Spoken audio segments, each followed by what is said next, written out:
तो ये तीसरा लेक्चर होगा हमारा। इससे पहले हम लोगों ने मेंडेलियन जेनेटिक्स के बारे में as well as crossing over और लिंकेज के बारे में पढ़ लिया था, और आज की क्लास में हम लोग डिस्कस करेंगे जेनेटिक्स के one of the most marks scoring वाले टॉपिक को, जिसको आप जेनेटिकल डिसऑर्डर के नाम से जानते हैं। यहाँ से आपके एग्जाम्स में क्वेश्चंस पूछे जाते हैं उनके जीनोटाइप को लेकर के, या उनके जेनेटिकल डिसऑर्डर में कौन से कैटेगरी में आता है, like as a autosomal recessive है या ऑटोसोमल डोमिनेंट है, एक्स लिंक्ड है या फिर रिसेसिव है, डोमिनेंट है। यहाँ से क्वेश्चंस आपके एग्जाम में हमेशा बनते हैं। तो क्वेश्चंस का जो फॉर्मेट होता है वो फॉर्मेट आपका या तो जीनोटाइप को लेकर के बनेगा कि कैसा होता है, या उनके इनहेरिटेंस बिहेवियर को लेकर के बनता है कि अगर किसी को हीमोफीलिया हो गया या कलर ब्लाइंडनेस है तो फिर उसका नेक्स्ट जनरेशन में किस तरीके से ट्रांसफॉर्मेशन होगा, और कितने परसेंट में बच्चे कैरियर बनेंगे, कितने परसेंट में बच्चे पूरी तरीके से डिजीज अफेक्टेड बनेंगे, कितने नॉर्मल बनेंगे। इस तरीके से क्वेश्चंस आपके एग्जाम में देखने को मिलते हैं।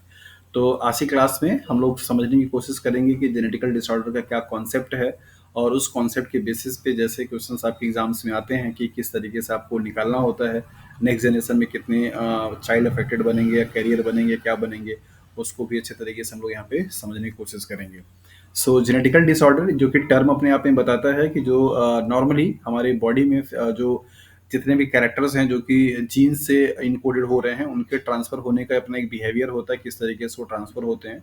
उन किसी भी फंक्शनल मीन्स किसी भी प्रोटीन कोडिंग पार्ट में अगर उस जीन में कोई भी म्यूटेशन या कोई अबनॉर्मलिटीज हो जाए तो उसको हम जेनेटिकल डिसऑर्डर बोलते हैं, और इस जेनेटिकल डिसऑर्डर को के इनहेरिटेंस को जेनेटिकल डिसऑर्डर जेनेटिक्स के नाम से जाना जाता है।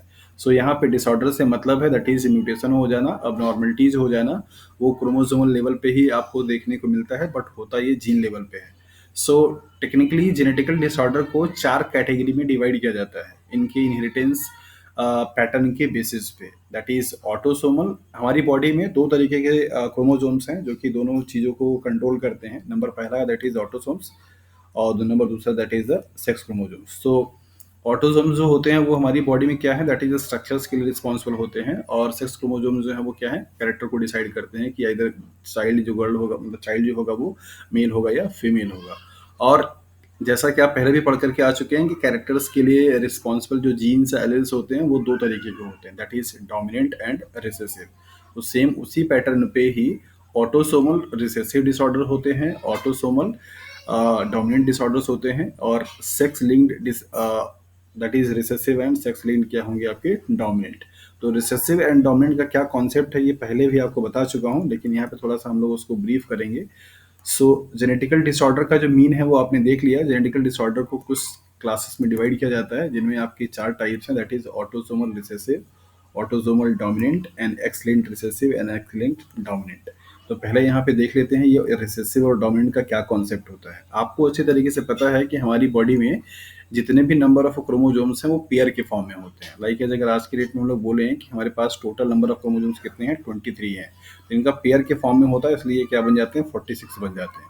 तो किसी भी क्रोमोसोम्स का जो पेयर होता है जिसको कि आप होमोलॉगस के नाम से जानते हैं, उस होमोलॉगस क्रोमोसोम्स का पेयर एक जो होता है वो बेसिकली कहाँ से आएगा, दैट इज मदर पेरेंट से, और एक कहाँ से आता है, फादर पेरेंट से, राइट। तो बेसिकली ये जो आपका पेयर है इसको आप वन सेट ऑफ क्रोमोसोम्स के नाम से जानते हैं, और इन क्रोमोसोम्स को होमोलॉगस के नाम से जाना जाता है। तो इसका सोर्स क्या होता है, एक क्रोमोसोम्स कहाँ से आएगा, मदर से आएगा, एक क्रोमोसोम्स कहाँ से आएगा, फादर से आएगा, राइट।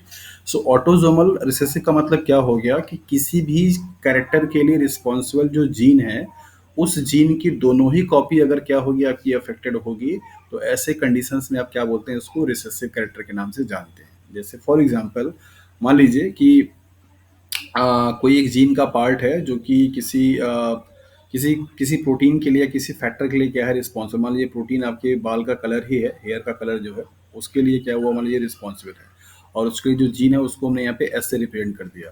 तो ये एस जो रिप्रेजेंट कर रहा है इसका क्या है, जीनोटाइप है। इससे कंट्रोल होने वाले जो कैरेक्टर हैं वो क्या है, हेयर के कलर हैं। अब इस हेयर के कलर से जो एस जीनोटाइप है उसको समझने की कोशिश करते हैं कि रिसेसिव का यहाँ पे क्या मतलब है। तो इस एस जो जीन है इसके आपके रिप्रेजेंटेशन कैसे होंगे, इस तरीके से दो पार्ट होंगे। ये दोनों पार्ट में से एक कहाँ से आएगा, मदर से, एक कहाँ से आएगा, फादर से। तो ये जीन आपका मतलब ये डिजीज तब आपका विजुअलाइज होगा, अफेक्टेड दिखाई देगा जब दोनों ही एस कैसे होंगे, आपके अफेक्टेड होंगे। तो जैसे अफेक्टेड के लिए और विदाउट अफेक्टेड के लिए यहाँ पे हम लेटर का यूज कर लेते हैं। कैपिटल जो एस है वो मान लीजिए आपका क्या है, नॉर्मल है, और इसके बाद जो आपका स्मॉल एस है वो क्या है आपका अफेक्टेड है, राइट। तो जैसे सपोज अगर जीनोटाइप आपके पास यहाँ पे क्या हो, कैपिटल एस हो, कैपिटल एस स्मॉल एस हो, अगर इन जैसे यहाँ पे ये क्या है आपका नॉर्मल है, ये भी आपका नॉर्मल है, ये नॉर्मल है, ये अफेक्टेड है, ये अफेक्टेड है, ये अफेक्टेड है, ये तीन जो पॉसिबिलिटीज हैं आपके जीनोटाइप्स की, उन तीनों पॉसिबिलिटीज में से आपको सिर्फ और सिर्फ एक पॉसिबिलिटीज में क्या होगा, वो डिजीज फिनोटिपिकली दिखाई देगा, दैट इज ये वाला। यहाँ पर दोनों ही स्मॉल एस हैं और ये दोनों स्मॉल एस रिप्रेजेंट करते हैं कि उस पर्टिकुलर जीन के लिए दोनों जो कॉपी है उसकी, वो दोनों कॉपी कैसी है, अफेक्टेड हो चुकी है। तो अफेक्टेड जब दोनों ही कॉपी होगा तब जाकर के वो डिजीज क्या होगा, दिखाई देगा, अपीयर होगा। इस कंडीशन में ये क्या होगा, सेमी होगा, मतलब कि अफेक्टेड तो नहीं होगा बट कैरियर होगा, मतलब वो डिजी उसके पास एबनॉर्मलिटीज तो हैं, लेकिन वो एबनॉर्मलिटीज का जो फिनोटाइपिक एक्सप्रेशन है वो आपको दिखेगा नहीं। ये वाला पूरी तरीके से कैसा प्योर है, यहाँ पे कोई डिजीज नहीं है, लेकिन यहाँ पे वो सम परसेंटेज में अफेक्टेड है उसका जीन, लेकिन उस जीन में चूंकि एक कॉपी और भी है और एक कॉपी वो कैसी है, नॉर्मल है, दैट्स वाई उसका एक्सप्रेशन नॉर्मल हो रहा है, ये आपको दिखाई नहीं देता है।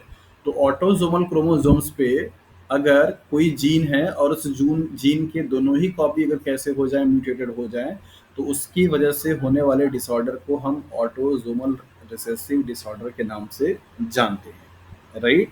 सो रिसेसिव का मतलब यहाँ पे क्या हो गया कि एक जो जीन है और उस जीन से कोड किए जाने वाले जो कैरेक्टर्स हैं, उन कैरेक्टर के रिस्पॉन्सिबल जो जीन है उसकी दोनों ही कॉपी कैसी हो जाए, अफेक्टेड हो जाए।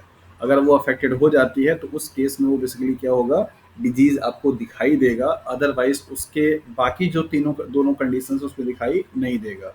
तो रिसेसिव डिसऑर्डर के लिए ये तीन जीनोटाइप आपके पास रिस्पॉन्सिबल होते हैं, जहाँ पे एक जो होगा वो पूरी तरीके से फुल्ली अनअफेक्टेड होगा, एक जो होगा वो करियर होगा, और एक क्या होगा, फुल्ली अफेक्टेड होगा। तो फुल्ली अफेक्टेड का मतलब दोनों ही जो एरेल्स हैं वो दोनों कैसे हैं आपके, दैट इज अफेक्टेड हैं या म्यूटेटेड हैं या फिर डिस्टर्ब वाले हैं। तो उस कंडीशन में उसे आप क्या बोलोगे, ऑटोसोमल रिसेसिव। ऑटोसोमल से मतलब यहाँ पे ये है कि वो जो जीन होगा वो एक्स और वाई क्रोमोसोम्स के अदर देन वाले क्रोमोसोम्स पे होगा, जिसको कि हम ऑटोसोम्स के नाम से जानते हैं। तो जब कभी भी ऑटोसोम्स क्रोमोसोम्स पे कोई भी जीन जो किसी एक इंडिविजुअल पर्टिकुलर कैरेक्टर के लिए रिस्पॉन्सिबल हो, उस कैरेक्टर के रिस्पॉन्सिबल जो जीन है उसकी दोनों ही कॉपी क्या हो जाए, डिस्टर्ब हो जाए, जिसको आप डबल म्यूटेशन के नाम से जानते हो। मतलब एक म्यूटेशन जब होगा तो कोई एक कॉपी खराब होगी, जिसको बोलते हैं सिंगल म्यूटेशन या सिंगल हिट के नाम से भी जाना जाता है। तो सिंगल हिट रिसेसिव डिसऑर्डर में सिर्फ और सिर्फ क्या करती है, करियर को जनरेट करती है, अफेक्टेड पर्सन को जनरेट नहीं करता है। लेकिन जब डबल हिट हो जाएगा सेम उसी जीन में उसकी दूसरी वाली कॉपी के साथ में, तब वहाँ पे क्या होगा, प्रॉब्लम आएगा, दैट इज तब वहाँ पे कैरेक्टर क्या होगा, दिखाई देना शुरू हो जाएगा। सो रिसेसिव कैरेक्टर या रिसेसिव डिसऑर्डर के केसेस में डबल हिट जो म्यूटेशंस होते हैं वो कॉज करते हैं क्या, डिजीज। सिंगल हिट जो म्यूटेशंस होते हैं वो कॉज क्या करते हैं, कैरियर, मतलब उनसे डिजीज कभी नहीं होता है। डिपेंड करेगा कि वो किस उसकी इंटेंसिटी कितनी कैसी हो रही है। एक्स लिंक्ड का जो, अब ये दोनों चीज आपको समझ में आ गया। डोमिनेंट का मतलब क्या हो जाता है, जस्ट उसका उल्टा। डोमिनेंट का मतलब हो गया कि जब ये दोनों सिंगल सिंगल केस में रहेगा तब ये क्या होगा, आपका नॉर्मल दिखाई देगा। अगर इन दोनों केस में अगर होगा तो कैसा दिखाई देगा, अफेक्टेड दिखाई देगा, मतलब डिजीज दिखाई देगा। तो ये तीन जो जीनोटाइप यहाँ पे मैंने लिख रखे हैं उनमें से स्मॉल जो स्मॉल एस होगा, इसका मतलब कि दोनों ही एलिस कैसे हैं, रिसेसिव वाले हैं। तो रिसेसिव जो जीनोटाइप होगा वो उसके नॉर्मल को रिप्रेजेंट करता है, जबकि होमोजाइगस डोमिनेंट, हेट्रोजाइगस डोमिनेंट, ये दोनों अफेक्टेड वाले जीनोटाइप को क्या करता है, रिप्रेजेंट करता है। याद रखिएगा, ऑटोसोमल रिसेसिव में और ऑटोसोमल डोमिनेंट में दोनों में जस्ट रिवर्स वाला रिलेशन है। यहाँ के ऑटोसोमल रिसेसिव वाले केस में क्या हुआ कि ये दोनों कैसे दिखाई देंगे, आपको नॉर्मल दिखाई देंगे। कैसे दिखाई देंगे, नॉर्मल दिखाई देंगे। जबकि ये क्या दिखाई देगा, अफेक्टेड। ऑटोसोमल डोमिनेंट के लिए जस्ट उल्टा हो जाएगा, ये आपको क्या दिखाई देगा, नॉर्मल दिखाई देगा, जबकि ये दोनों कैसे दिखाई देंगे, अफेक्टेड दिखाई देंगे। क्या ये बात सबको समझ में आ गई कि ये कैपिटल एस स्मॉल एस का ये जो जीनोटाइप मैंने यहाँ पे लिख कर आपको समझाने की कोशिश की, इससे आपको डोमिनेंट और रिसेसिव वाला जो जीनोटिपिक एक्सप्रेशंस का मीन होगा ये समझ में आया। जैसे अगर मैं यहाँ पे लिख दूँ कि ये दोनों आपके कैसे हैं, दैट इज द नॉर्मल है, और ये कैसा है, अफेक्टेड है, राइट। और इधर की तरफ मैं लिख दूं कि ये दोनों कैसे हैं आपके, दैट इज अफेक्टेड हैं, और ये कैसा है आपका नॉर्मल है। और इसके बेसिस पे अगर आपको बताना हो तो आप क्या बताओगे, तो ये वाला जो कंडीशंस होगा वो क्या होगा, और ये वाला कंडीशन होगा वो क्या होगा। तो इस वाले को अगर मैं नंबर ए देता हूँ, ये नंबर बी, तो नंबर ए क्या रिप्रेजेंट करता है, किस टाइप का ये जेनेटिकल डिसऑर्डर है, ऑटोसोमल। हाँ, रिसेसिव होगा। Autosomal recessive. हाँ, ये वाला पोर्शन जो क्या होगा आपका, दैट इज रिसेसिव होगा, और ये वाला क्या होगा, डोमिनेंट होगा। डोमिनेंट। तो जो दोनों के जीनोटिपिक एक्सप्रेशंस का जो मीन होता है वो काफ़ी चेंज हो जाता है। ऐसा इसलिए है कि डोमिनेंट जो एलील्स होते हैं वो होमोजाइगस एंड हेटेरोजाइगस दोनों के कंडीशंस में अपना एक्सप्रेशंस क्या करते हैं, शो करते हैं। दैट्स वाई अगर किसी पर्सन का अगर कोई जीन का एक भी कॉपी अगर आपका क्या है अफेक्टेड हो रहा है, तो वो बेसिकली क्या होगा, अफेक्टेड पर्सन की कैटेगरी में चला जाएगा। डोमिनेंट वाले केस में कोई करियर कैरियर नहीं होता है, वो सिर्फ और सिर्फ या क्या होगा, अफेक्टेड ही होगा। ठीक है, तो कैरियर होने की पॉसिबिलिटीज तब बन जाती है जैसे अगर मतलब उसकी जो दोनों कॉपी है वो उसमें से अगर एक कॉपी आपकी खराब है तो भी आपको दिखाई देगा, दोनों कॉपी अगर आपकी सही है मतलब दोनों कॉपी अगर आपका वो है तो भी दिखाई देगा। ना दिखाई देने वाला कैरेक्टर सिर्फ कब होगा, दैट इज दोनों स्मॉल वाले में। तो इसका जो जेनेटिकल एक्सप्रेशन है और रिसेसिव वाले के जेनेटिकल एक्सप्रेशन है, उन दोनों में क्या होते हैं, काफ़ी डिफरेंसेस होते हैं। इसके बाद आता है बात दैट इज एक्स लिंक्ड का। वाई लिंक्ड भी होते हैं लेकिन वाई लिंक्ड बहुत कम डिजीज देखने को मिलती है, इसलिए आपके सिलेबस में एक्स लिंक्ड दिया गया है। एक्स लिंक्ड का मतलब हो गया सेक्स क्रोमोजोम से रिलेटेड है। तो अगर अब यहाँ पे रिसेसिव और डोमिनेंट का मतलब क्या हो गया कि जैसे अगर आप फीमेल की बात करेंगे तो यहाँ पे क्या है, दोनों एक्स एक्स क्रोमोजोम्स होते हैं, जबकि अगर आप मेल की बात करेंगे तो यहाँ पे क्या होगा, एक्स और वाई होगा। तो अगर कोई रिसेसिव की अगर मैं बात करूँ तो इस केस में क्या होगा कि अगर मान लीजिए कोई एक जो जीन है वो एक कॉपी उसकी क्या है अफेक्टेड है, बाकी दूसरी वाली आपकी क्या है नॉर्मल है, तो इस केस में फीमेल जो होगी वो क्या होगी, कैरियर होगी, राइट। लेकिन अगर यही सेम मैं यहाँ की बात करूँ तो यहाँ पर अगर ये एक्स क्रोमोजोम क्या है अफेक्टेड है, चूंकि यहाँ पे सिर्फ सिंगल कॉपी है एक्स एक्स की, तो ये कैसा होगा, person that is the affected होगा। रिसेसिव की केस की बात मैं कर रहा हूँ। अगर कोई डिजीज जो कि एक्स लिंक्ड रिसेसिव है, एक्स लिंक्ड रिसेसिव होने का मतलब हो गया कि एक्स की दोनों जो कॉपी है, जब तक दोनों कॉपी अफेक्टेड नहीं होगी मतलब म्यूटेटेड नहीं होगा तब तक डिजीज वहाँ पे आपको दिखाई नहीं देगा। तो फीमेल के केस में जीनोटाइप एक्स एक्स होता है, जबकि मेल के केस में क्या होता है, एक्स वाई होता है। तो फीमेल के केस में अगर दोनों क्रोमोजोम्स में से कोई एक क्रोमोजोम पे अगर आपका म्यूटेशन हो रखा होगा, तो उस केस में भी फीमेल वो नॉर्मल बिहेव करेगी, मतलब उसका फिनोटाइपिक एक्सप्रेशन क्या होगा, नॉर्मल होगा। लेकिन वो कैरियर होगी, उसके नेक्स्ट जनरेशन पे उसका इम्पैक्ट पड़ सकता है, उसके चाइल्ड पे पड़ सकता है जब उसकी बात आएगी तो। लेकिन अपनी लाइफ में वो कैसी होगी, कैरियर होगी। लेकिन अगर वही सेम एक ही सिंगल हिट म्यूटेशन अगर हुआ हो मेल के केस में, तो मेल क्या होगा, अफेक्टेड हो जाएगा। तो एक्स लिंक्ड जो रिसेसिव डिजीज होती है उस डिजीज से मेल ज़्यादा प्रोन होते हैं, मीन्स ज़्यादा अफेक्टेड होते हैं as compare to the female के। वजह उसके पीछे ये हो जाती है कि मेल के केस में सिर्फ single copy of x chromosomes होती है। सो एक्स क्रोमोजोम पे पाए जाने वाले जितने भी क्रोमोजोम्स होते हैं उन सभी क्रोमोजोम्स सॉरी जितने भी जीन्स होते हैं उन सभी जीन्स की सिर्फ सिंगल कॉपी होती है। तो वो ज़्यादा डेलीगेट, अगर सिंगल कॉपी में अगर एक भी कोई म्यूटेशन अगर हो गया तो फिर वो बेसिकली क्या करेगा, म्यूटेड फॉर्म दिखाना शुरू, मतलब वो डिजीज्ड पर्सन हो जाएगा, मीन्स अफेक्टेड हो जाएगा। जबकि फीमेल के पास एक्स क्रोमोसोम पे पाए जाने वाले entire all set of genes की डबल कॉपी होती है। तो डबल कॉपी होने की वजह से अगर उनका एक जीन कहीं म्यूटेशन में अगर पार्ट मतलब हो भी चला भी गया है तो उनको कोई प्रॉब्लम नहीं होती है। सो एक्स लिंक्ड जो रिसेसिव डिसऑर्डर्स होते हैं उनका ज़्यादा इम्पैक्ट, ज़्यादा सीरियसनेस आपको मेल पे देखने को मिलता है एज कम्पेयर टू फीमेल के। ये सवाल आपको क्वेश्चंस में बन चुके हैं, इसके पीछे का लॉजिक आपको मैंने बता दिया। ऑप्शंस में जो भी स्टेटमेंट दिए रहेंगे उनके अकॉर्डिंगली आप लगा सकते हैं। क्वेश्चंस का जो फॉर्मेट होगा वो अलग हो सकता है लेकिन आपके कॉन्सेप्ट यही होंगे, because male has that is single copy of X chromosome. So उनके पास पॉसिबिलिटीज़ नहीं है कि वो एक कॉपी अगर ख़राब हो गई है दूसरी कॉपी से अपना काम चला लेंगे, सिर्फ एक ही उनके पास सेट है एक्स क्रोमोसोम्स के जीन का। इसलिए male candidates x linked recessive disorder से क्या होते हैं, ज़्यादा अफेक्टेड होते हैं। बात अगर आती है एक्स लिंक्ड डोमिनेंट का, तो डोमिनेंट का मतलब क्या हो गया कि अगर दोनों क्रोमोसोम में से किसी एक क्रोमोसोम पे भी कोई जीन अगर अफेक्टेड होगी तो उस केस में भी ये क्या होगा, दैट इज अफेक्टेड दिखाई देगा। तो अफेक्टेड वाले का इम्पैक्ट दोनों पे क्या होगा, इक्वली पड़ेगा। इनके पास दो कॉपी है लेकिन उसका कोई बेनिफिट नहीं है, इनके पास एक ही कॉपी है उसका कोई लॉस नहीं है। एक कॉपी पे अगर डिजीज मतलब म्यूटेशन हुआ तो भी यहाँ पे दिखाई देगा, और इन दोनों में से कोई अगर एक पे भी हुआ तो भी क्या होगा, दिखाई देगा कि वो डोमिनेंट है। डोमिनेंट का मतलब यही है कि वो हेट्रोजाइट मतलब कि दोनों एलिल्स में से किसी एक एलिल्स में भी अगर कोई म्यूटेशंस होगा, कोई अल्टरेशंस होगा, तो वहाँ पे डिजीज देखने को क्या होगा, मिल जाएगा।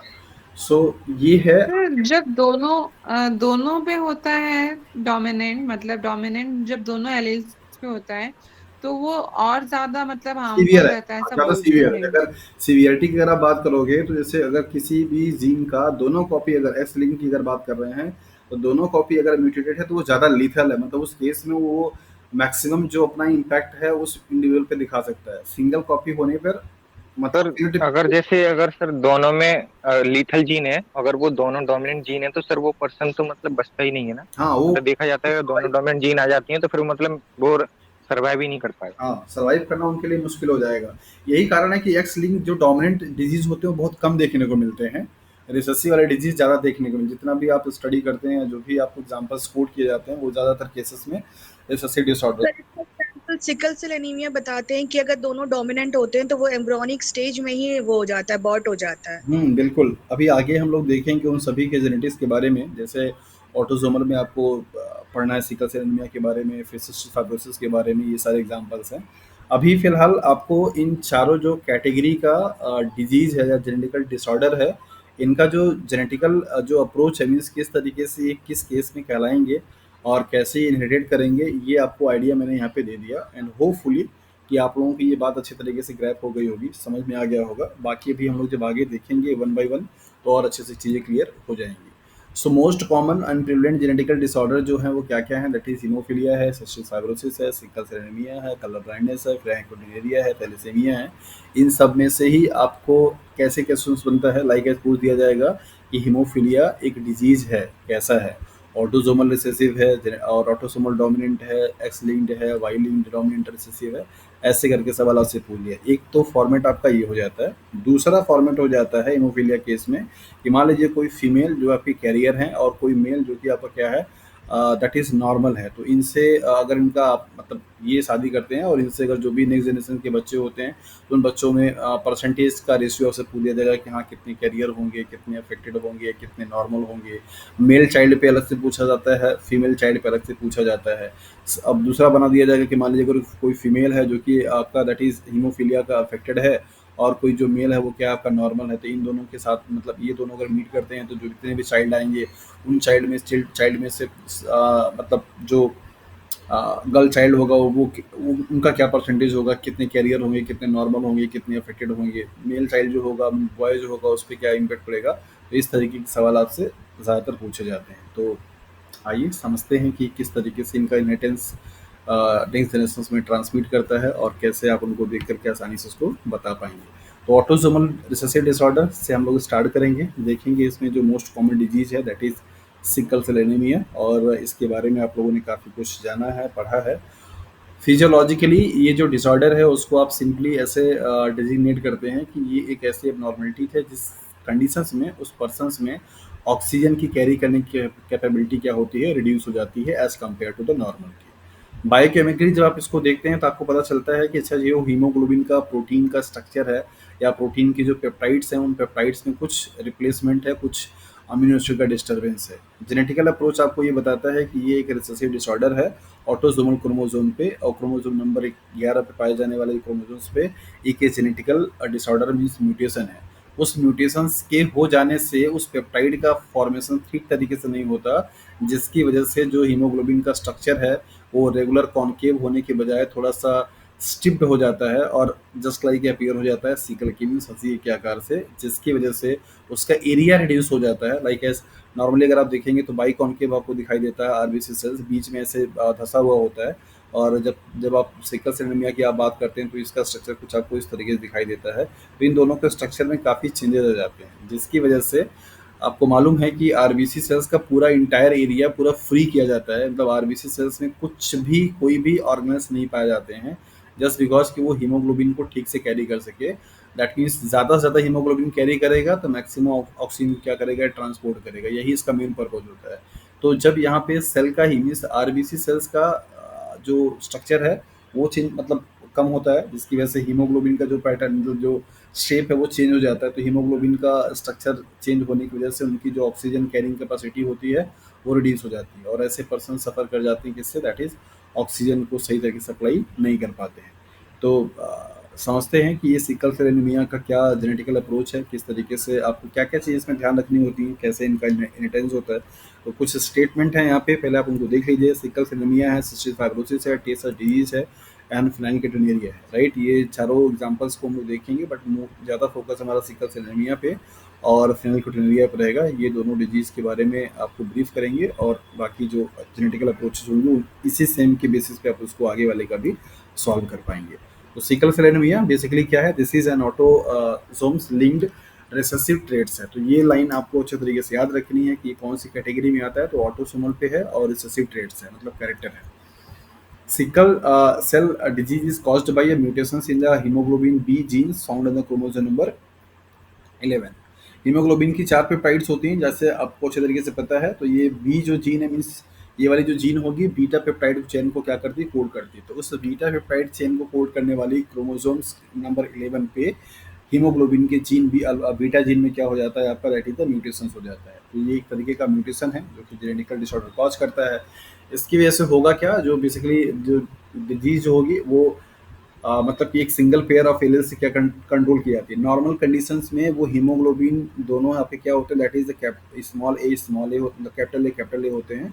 और अगर कोई सिकल सेल एनीमिया वाला है तो उसके लिए यहाँ पे HbS लिखा जाता है, राइट? तो HbS का मतलब हो गया ये सिकल सेल एनीमिया से अफेक्टेड है।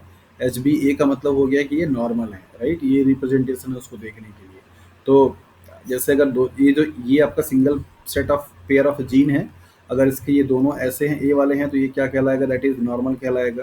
अब अगर आपका यहाँ पे क्या हो, एक HbA हो और एक HbS हो, तो इस केस में भी क्या कहलाएगा? नॉर्मल कहलाएगा। लेकिन अगर आपका यहाँ पे तीसरा क्या हो, दैट इज HbS हो और ये भी क्या हो, HbS हो, तो ये क्या कहलाएगा? That is the sickle cell anaemia से अफेक्टेड कहलाएगा, राइट? तो ये इनके जेनेटिकल या जीनोटाइप्स के एक्सप्रेशंस होते हैं। तो ये एक सिंगल पेयर ऑफ एलील से कंट्रोल किया जाता है, जहाँ पे ए जो है वो नॉर्मल को रिप्रेजेंट करता है, एस क्या है? सिकल सेल एनीमिया को करता है। तो सिकल सेल एनीमिया चूंकि एक रिसेसिव ट्रेट्स है, इसलिए उस जीन के पेयर में पाए जाने वाले दोनों जो एलील्स होंगे, वो अगर वो अफेक्टेड होंगे तो उस केस में क्या होगा? ये अफेक्टेड होगा। इस केस में क्या होगी? नॉर्मल तो होगी, बट क्या होगी? कैरियर होगी, मतलब डिजीज को कैरी करेगा। और ये पूरी तरीके से क्या होगा आपका? ये नॉर्मल होगा। आगे एक लाइन्स क्या कह रही है, इसको आप थोड़ा सा ध्यान से देखिए। आउट ऑफ 3 पॉसिबिलिटीज, कौन कौन से पॉसिबिलिटीज? यहाँ पे जीनोटाइप लिख रखा लेकिन दिया नहीं है। क्या क्या पॉसिबिलिटीज बनेगा? एक पॉसिबिलिटीज एच बी ए बन जाएगा, पहली पॉसिबिलिटी। दूसरा क्या होगा? HbA एंड HbS, दूसरी पॉसिबिलिटी। तीसरी पॉसिबिलिटी HbS एंड HbS। तो ये 3 पॉसिबिलिटीज है जीनोटाइप।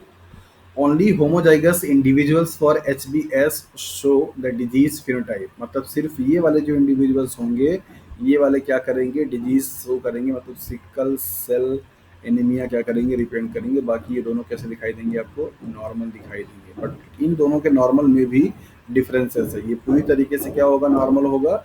और ये क्या होगा? कैरियर होगा। ये 3 पॉसिबिलिटीज हैं सिकल सेल एनीमिया के जीनोटाइप के लिए।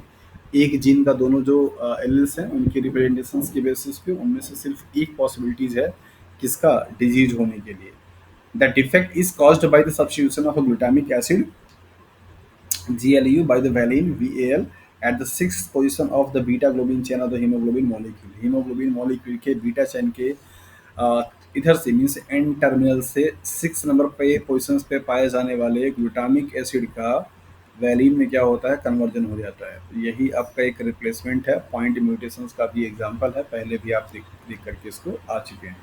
यहाँ पे आप देखिए नॉर्मल कंडीशंस में आपको क्या दिखाई दे रहा है? GATC है और DNA में, फिर इसके बाद यहाँ पे इसका कॉम्प्लीमेंट्री आपका RNA बना GAG, और इससे कोड क्या हुआ? That is the GLU, glutamic acid या ग्लूटामिड भी बोलते हैं। ये आपका यहाँ पे बन जाता है नॉर्मल कंडीशन में। लेकिन यहाँ पे सिर्फ क्या हो रहा है? ये जो ए होता है ये म्यूटेट किस में हो गया? दैट इज द यू में। तो इसकी वजह से क्या बन जाएगा? वैलिन बन जाएगा। ग्लूटामिक एसिड वैसे कौन सी कैटेगरी के, मीन्स कौन से टाइप का अमीनो एसिड है? आई मीन एसिडिक है, बेसिक है, चार्ज है, अनचार्ज है, एसिडिक पोलर है? एसिडिक हाँ एसिडिक चार्ज्ड। हाँ, negatively charged acidic amino acid सही है, राइट? तो आप जरा मुझे बताइए, बायोकेमिस्ट्री आपको पूरा पढ़ा चुका हूँ, थोड़ा टाइम लूंगा आपका, लेकिन मैं चाह रहा हूँ कि आप लोग उसको बताइए। ग्लूटामिक एसिड जो कि एक नेगेटिवली चार्ज अमीनो एसिड्स है, उसका रिप्लेसमेंट यहाँ पे वैलिन से हो जा रहा है। वैलिन का वैसे क्लासिफिकेशन क्या है, नेचर कैसा है ये? चार्ज है? न्यूट्रल ही है, हाँ, न्यूट्रल न्यूट्रल न्यूट्रल। मतलब कोई चार्ज इन पे नहीं है। तो मुझे आप बताइए कि यस सर। इस टाइप के म्यूटेशंस को पहले तो आप किस कैटेगरी में रखते हो? यहाँ, missense missense sorry, missense mutation. Miss sense, miss sense, अच्छा ओके। चलिए, तो आपका आंसर, बाकी लोग बताइए, ये ग्लूटामिक एसिड से वैलिन यहाँ पे चेंज हो रहा है, तो ये किस टाइप का म्यूटेशंस है? पॉइंट जीन म्यूटेशंस में एग्जांपल आपको बहुत सारा पढ़ा दिया। Sir point mutation. अरे पॉइंट म्यूटेशन तो ठीक है, मतलब उसमें आपको ये बताना है कि ये मिस सेंस है, नॉन सेंस है, साइलेंस है, न्यूट्रल है, क्या है? न्यूट्रल है सर। न्यूट्रल है। चलिए, वेरी गुड। और कोई बताना चाहेगा? देखिए, एक ही टॉपिक से बहुत सारे मतलब एंगल बन जाते हैं सवाल पूछने के, और मतलब सर बनने। मिससेंस हो सकता है क्योंकि ये दूसरा अमाइनो एसिड का सिंथेसिस हो रहा है। अच्छा, बाकी लोग हैं नहीं, सिर्फ सुजाता है, शौकत हैं, देवस्मिता है, अर्चना है। ओके, तो अर्चना ने जवाब दे दिया कि ये मिससेंस है। सॉरी, हाँ यही बोला था आपने, है ना? ये sir but amino acid change भी हो रहा है तो। सुजाता, आपने क्या आंसर दिया, मिससेंस, नॉनसेंस या क्या? तो मिससेंस, नॉनसेंस में तो वो स्टॉप डाउन हो स्टॉप को डाउन आता जाएगा, जी है। हाँ। यहाँ पे आप देखिए, ये है तो पॉइंट म्यूटेशंस, लेकिन जब कोई एक अमीनो एसिड्स मतलब चेंज हो जाए और उसका नेचर डिफरेंट हो, मतलब वो अलग तरीके की प्रॉपर्टी को शो कर रहा है, तो वो बेसिकली कैसा होगा, मिससेंस होगा। अगर वो सेम टाइप के या मतलब सिमिलर काइंड के बिहेवियर को शो करेगा, तो उसका नेचर, जैसे न्यूट्रल में आपने क्या पढ़ा? न्यूट्रल में आपने पढ़ा कि उसका जो इफेक्ट है वो न्यूट्रलाइज हो गया, मतलब सेम कैटेगरी का तो अगर नहीं है। ग्लूटामेट की जगह एस्पार्टेट होता तो शायद ये न्यूट्रल न्यूट्रल हो होता, जाता। ग्लूटामेट की जगह पे अगर ये स्पार्टेट होता तो ये न्यूट्रल की कैटेगरी में आता, बिकॉज एस्पार्टिक एसिड भी एक एसिडिक और नेगेटिवली चार्ज अमीनो एसिड्स है, तो इसका काम लगभग लगभग वही हो जाता। तो ये आपको याद रखना है। दूसरा, अगर आप इसको इंस्ट्रूमेंटेशन के पॉइंट ऑफ व्यू से आप याद रखिए, धरिए, तो उसको समझिए कि ये नेगेटिवली चार्ज प्रोटीन था, मतलब नेगेटिवली चार्ज अमीनो एसिड था। इलेक्ट्रोफोरेसिस पे इसका क्या इम्पैक्ट पड़ेगा जब ये बन जाएगा तो? मतलब मेरा सवाल ये है कि मान लीजिए इलेक्ट्रोफोरेसिस यहाँ पे कराया जा रहा है, और एक वेल्स में मैंने क्या कर दिया है, नॉर्मल वाला डाल दिया है, और एक वेल्स में मैंने क्या किया है, सिक्कल सेल एनीमिया वाला भी डाल दिया है, ठीक है? तो आप मुझे जरा बताइए कि इसमें से माइग्रेशन ज़्यादा किसका होगा? तो नेटिव पेज करा रहे हैं क्या, ये या नेगेटिव चार्ज है ऐसे? और ये पॉजिटिव चार्ज है।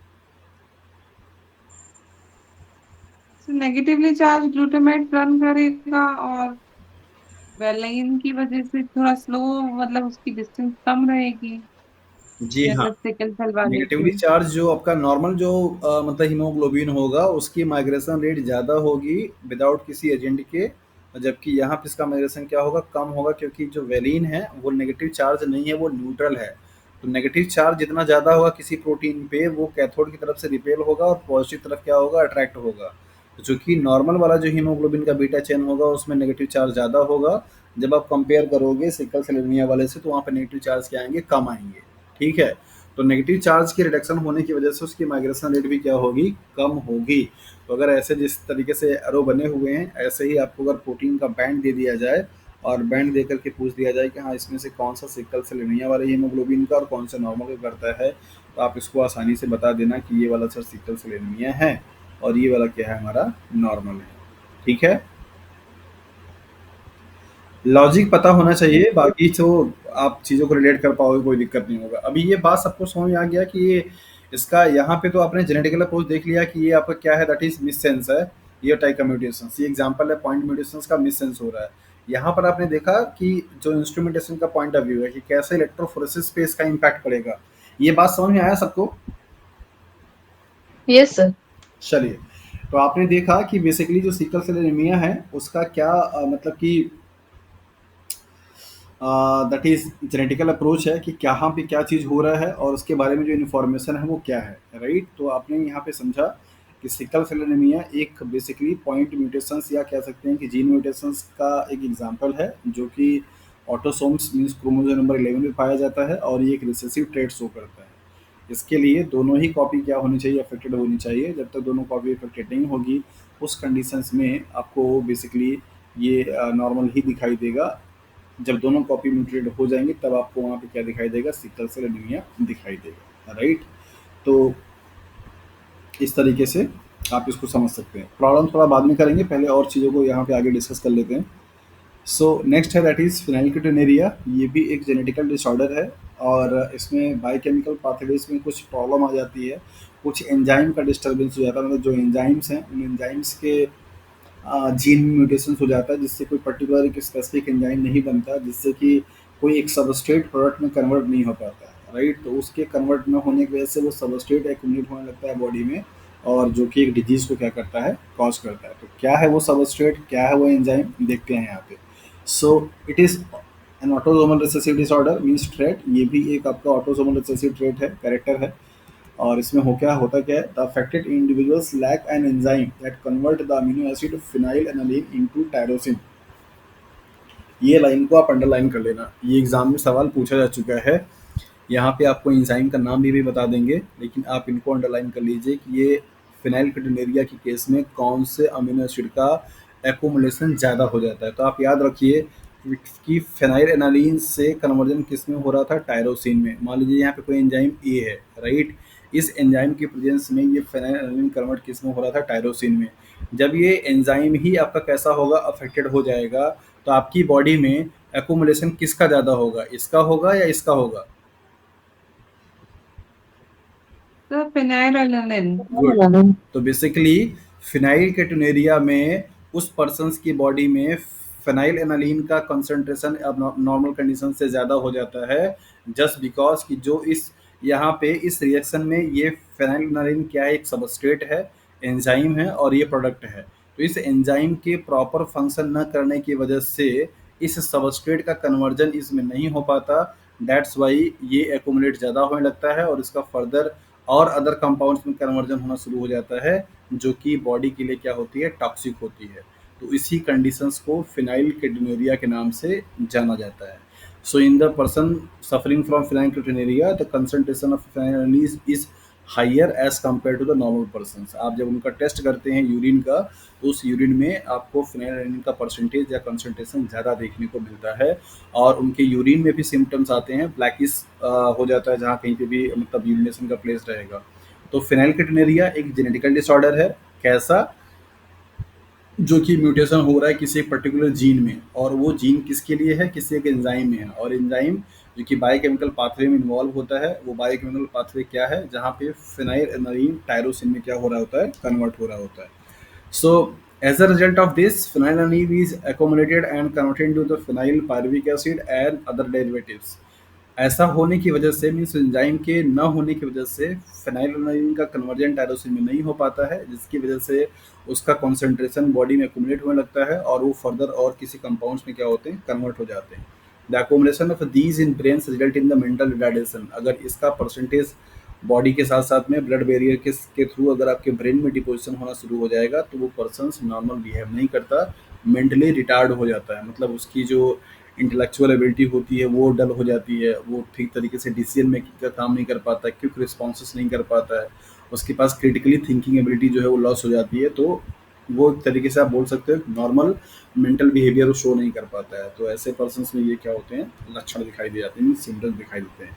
ये बायोकेमिकल पाथवे है, यहाँ पे ध्यान से देखिए। फेनिलएनालिन आपका ये अमीनो एसिड्स है, इस अमीनो एसिड का कन्वर्जन नॉर्मल कंडीशंस पे कैसा हो रहा होता है, टायरोसिन में हो रहा होता है। ये टायरोसिन आपका फिर से यहाँ पे मेलानिन में कन्वर्जन हो रहे होते हैं, राइट। तो जब ये एंजाइम आपका दैट इज फेनाइलएनालिन हाइड्रोलेज, इस एंजाइम को भी आप स्टार लगा लीजिए। ये एंजाइम का नाम भी एग्जाम में पूछा जा चुका है कि फेनिलकेटोनुरिया के केसेस में कौन से एंजाइम्स में डिफेक्ट आ जाता है या कौन सा एंजाइम आपका प्रॉपर फंक्शन नहीं करता है। तो फेनिलएनालिन हाइड्रोलेज है, हाइड्रोक्सिलेज है। ये एंजाइम फेनिलएनालिन को कन्वर्ट किसमें करा, टायरोसिन में। जब आपका ये अफेक्टेड हो जाएगा, मतलब काम नहीं करेगा, तो इसी का एक्यूमुलेशन होना शुरू हो जाएगा। फिनाइल पायरुवेट बन जाएंगे या फेनिलोलैक्टेट बन जाएगा या एसीटेट बन जाएंगे। तो ये सारे कंपाउंड्स हमारी बॉडी के लिए क्या होते हैं, मतलब किसी पर्सन की बॉडी के लिए क्या है, खतरनाक होते हैं और इनका डिपोजिशन हो जाने की वजह से मेंटल रिटार्डेशन हो जाती है। तो ये आपको 3 चीज़ यहाँ पे ध्यान देना है, बाकी जो ये एंजाइम्स हैं इनको आपसे इनसे मतलब नहीं है। पहला कि इस केस में किसमें कन्वर्जन होता है ये आपको जानना है, तो फिनाइलएलानाइन का टायरोसिन में होता है। इस केस में कौन से अमीनो एसिड का कंसंट्रेशन ज़्यादा होगा मीन्स हाई होगा, तो फिनाइलएलानाइन का। कौन सा एंजाइम अफेक्टेड है, तो फिनाइलएलानाइन हाइड्रोजिलेज, ये आपका क्या है, एंजाइम होता है। ये 3-4 बातें, और ये एक ऑटोसोमल रिसेसिव ट्रेट्स होता है। ये कुछ बातें आपको इसके बारे में ध्यान रखनी है, बाकी चीज़ों का आपको बहुत ज़्यादा मतलब नहीं है। ये बायोकेमिस्ट्री का पार्ट है। जब आपको अमीनो एसिड का मेटाबॉलिज्म पढ़ना होता है, जैसे लाइक CSIR के सिलेबस में है, तो वहाँ पे जब आपको पढ़ना होता है कि इनकी सिंथेसिस कैसे होती है, बायोडिग्रेडेशन कैसे होता है, तो वहाँ पर आपको पढ़ने को मिलता है। बट राइट नाउ हियर के लिए अभी आप 4 बात इसके बारे में ध्यान रखिए कि ये एक ऑटोसोमल रिसेसिव ट्रेट्स है। ये बेसिकली इसमें एक एंजाइम अफेक्टेड हो जा रहा है जिसका नाम ये है, और इसमें कन्वर्जन एक फिनाइलएलानाइन का कन्वर्जन टायरोसिन में नहीं हो पाता है, जिसकी वजह से फिनाइलएलानाइन का कंसंट्रेशन बॉडी में क्या होता है, ज़्यादा हो जाता है, राइट। सो यहाँ पे कुछ एग्जांपल और भी हैं जो कि एक्स-लिंक्ड के हैं, तो इनको इनके जेनेटिक्स को, इनकी चीज़ों को यहाँ पे समझ लेते हैं कि क्या होता है। अभी आपने देखा 2 डिजीज़ का एग्जांपल जो कि एक ऑटोसोमल रिसेसिव का था। आगे अभी हम लोग देखेंगे डोमिनेंट वाले का भी, और अभी फ़िलहाल यहाँ पे एक्स-लिंक्ड के बारे में पढ़ते हैं क्योंकि ये ज़्यादातर आपके एग्ज़ाम्स में आते हैं, इसलिए इन पे फोकस थोड़ा हमारा ज़्यादा है। सो इस पूरे स्लाइड में हम लोग ये देखेंगे कि जो लिंक्ड जो डिजीज़ हैं उनका उनका किस तरीके का पैटर्न होता है, कैसे वो ट्रांसफ़र होते हैं एक जनरेशन से नेक्स्ट जनरेशन्स में, और क्या-क्या चीज़ें आपको यहाँ पे ध्यान रखनी होती हैं। तो ये इनका मतलब क्या है, ये आप तो पहले ही आपको बता चुका हूँ, तो दोबारा रिपीट करने की ज़रूरत नहीं होती है। एक लाइन यहाँ पे लिख रखी है, a man who is affected with will not pass it on to his son but all his daughter will be carrier. मतलब अगर कोई person X linked recessive disorder से अगर सफ़र कर रहा होता है, तो अपना कोई भी कैरेक्टर या कुछ भी चीज़ अपने मेल मतलब जो बॉयज़ होते हैं उनपे उनका ट्रांसफरेंस नहीं होता है, लेकिन सारी जो डॉटर्स होती हैं वो सब क्या होती हैं, कैरियर हो जाती हैं, क्योंकि उसके पास सिर्फ और सिर्फ क्या है, एक ही एक्स क्रोमोसोम होता है। तो जो मेल बनेगा वो इससे बनेगा, राइट। फीमेल का मदर की बॉडी से अगर आपका एक एक्स और यहाँ से वाई आया, तो ये क्या बनेगा, that is the male candidate बनेगा। तो मेल कैंडिडेट पे मीन्स बॉयज चाइल्ड पे कोई इफेक्ट नहीं होगा, लेकिन चूंकि ये अफेक्टेड है, तो इस अफेक्टेड से आपका जो भी यहाँ पे यूनियन होगा, तो यहाँ पे एक क्रोमोसोम कैसा होगा, अफेक्टेड होगा, तो ये सब के सब क्या बनेंगे, कैरियर बन जाएंगे। इसलिए ये लाइन लिख रखी है कि कोई पर्सन मतलब मेल पर्सन जो कि एक्स लिंक्ड रिसेसिव डिसऑर्डर से अफेक्टेड है, उसके केस में उसके जितने भी लड़के होंगे वो सब नॉर्मल होंगे। लड़कों को वो कोई भी कैरेक्टर ट्रांसफर नहीं करेगा, लेकिन लड़कियां जितनी भी होंगी वो सब क्या होंगी, कैरियर हो जाएंगी। इसको थोड़ा और भी हम लोग डिटेल में देखेंगे आगे और अच्छे समझ में आएगा। ये कुछ एग्जांपल्स हैं एक्स लिंक्ड रिसेसिव डिसऑर्डर के, जिसमें हीमोफीलिया है, कलर ब्लाइंडनेस है, डस्ट सिंड्रोम है, मस्कुलर डिस्ट्रॉफी, ये सब आपके एग्जांपल्स हैं। तो नंबर पहला यहाँ पे दैट इज हीमोफीलिया, जो कि मोस्ट कॉमनली है। ये भी एक एक्स लिंक्ड रिसेसिव डिजीज होता है, जहाँ पे क्लॉटिंग जो फैक्टर्स होते हैं, मतलब नॉर्मल हमारी बॉडी में कहीं पे भी कोई अगर डैमेज हो जाता है, हमारी स्किन फट जाती है, कट जाती है, छिल जाता है, तो ब्लड का फ्लो होना शुरू हो जाता है, और विद इन अ मिनट वहाँ पे सब क्या होते हैं, प्रोटीन्स आकर के ऐसा नेटवर्क लाइक स्ट्रक्चर बना लेते हैं, जिसमें कि आपका पूरा आरबीसी से लाकर क्या होती है, ट्रैप हो जाती है, तो आपका ब्लड का फ्लो क्या होता है, बंद हो जाता है। उसको साइंटिफिक भाषा में ब्लड क्लॉटिंग के नाम से जाना जाता है।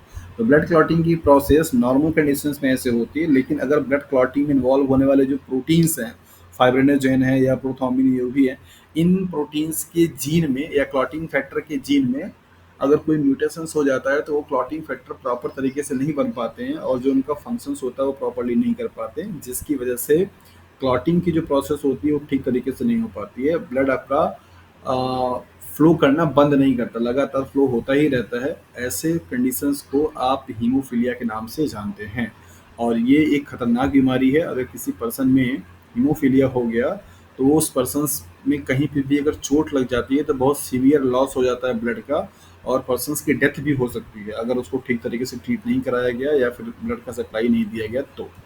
तो देखते हैं यहाँ पे क्या स्टेटमेंट है, दैट इज ये एक एक्स लिंक्ड रिसेसिव डिजीज है, और इसमें क्या होता है, म्यूटेशंस हो जाता है किसमें, कोएगुलेशन फैक्टर में। कोएगुलेशन का फैक्टर का मतलब होता है जो फैक्टर्स ब्लड के क्लॉटिंग में इन्वॉल्व होते हैं या फिर उसमें पार्टिसिपेट कर रहे हैं। फैक्टर नंबर 8 है या फिर फैक्टर नंबर 9 के जीन में क्या होगा, म्यूटेशन हो जाता है। A single protein that is the part of the cascade of the proteins involve in clotting of the blood is affected. मतलब ये कोई प्रोटीन है जो कि क्लॉटिंग के कैस्केड में इन्वॉल्व होता है। कैस्केड का मतलब है कि यहाँ पे लाइक एज ए से कोई प्रोसेस चला बी, और बी से कोई प्रोसेस चला सी, सी कोई कंट्रोल किया प्रोसेस को डी, इस तरीके से चलने वाले प्रोसेस को आप कैस्केड बोलते हो। तो उस पूरे ब्लड क्लॉटिंग के पाथवेज में डिफरेंट टाइप्स के जो प्रोटीन है, उनमें इन्वॉल्व होने वाले में से कोई एक जो प्रोटीन है वो अफेक्टेड हो जाती है, जिसकी वजह से क्लॉटिंग का प्रोसेस प्रॉपर तरीके से नहीं हो पाता है। An affected individual a simple cut will result in the non stop bleeding. मतलब किसी हीमोफीलिया से अफेक्टेड पर्सन की बॉडी में अगर कोई सिंपली कोई कट लग जाता है तो वो लगातार नॉन स्टॉप ब्लीडिंग होती रहती है, जिससे कि उसकी बॉडी का ब्लड बहुत ज़्यादा मात्रा में क्या करता है, लॉस कर जाता है। ठीक है, इसको इरेज कर देते हैं पहले।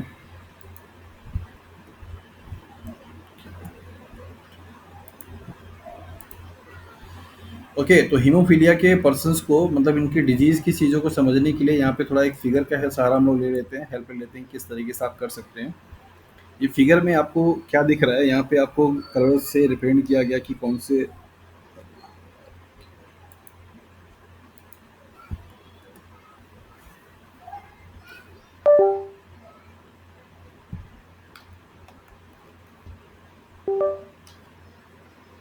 ओके,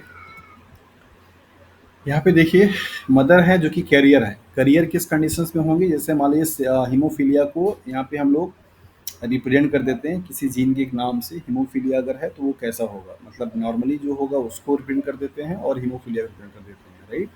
तो नॉर्मल कंडीशन, ये मदर कैरियर होने का मतलब हुआ कि इनके दोनों एक्स क्रोमोजोम में से कोई एक एक्स क्रोमोजोम कैसा है, अफेक्टेड है।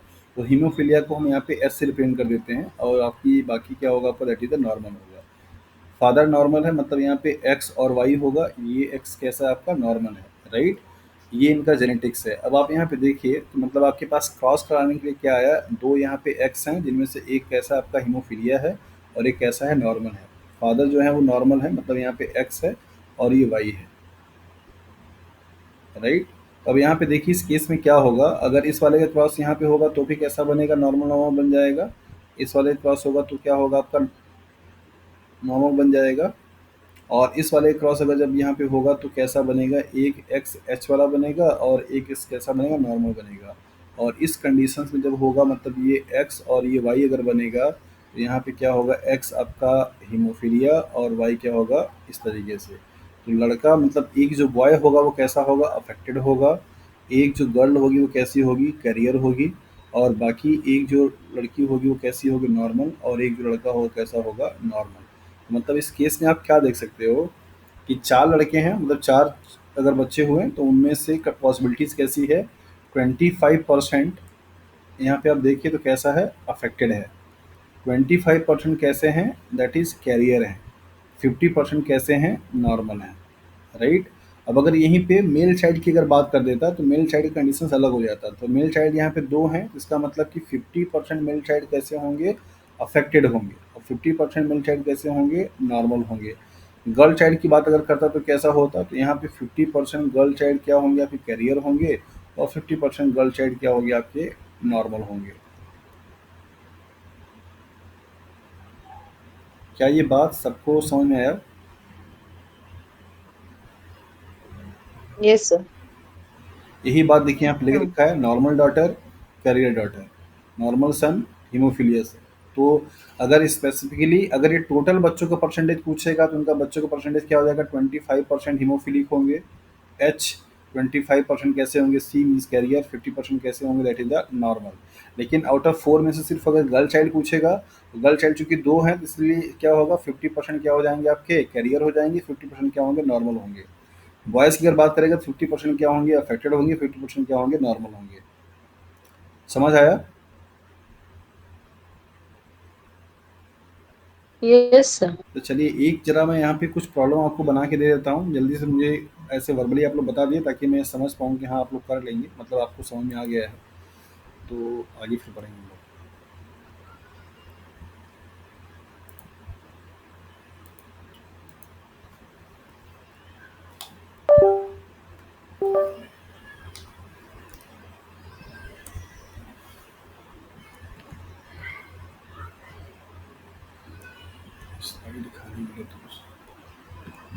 ओके, सो यहाँ पे हीमोफीलिया की हम लोग बात कर रहे थे, तो मान लीजिए हीमोफीलिया पे आपके पास कंडीशंस ये है कि कोई फीमेल मीन्स मदर जो है वो कैसी हैं, दैट इज़ द हीमोफिलिक है, मीन्स एच हैं, और फादर कैसे हैं, दैट इज़ नॉर्मल हैं।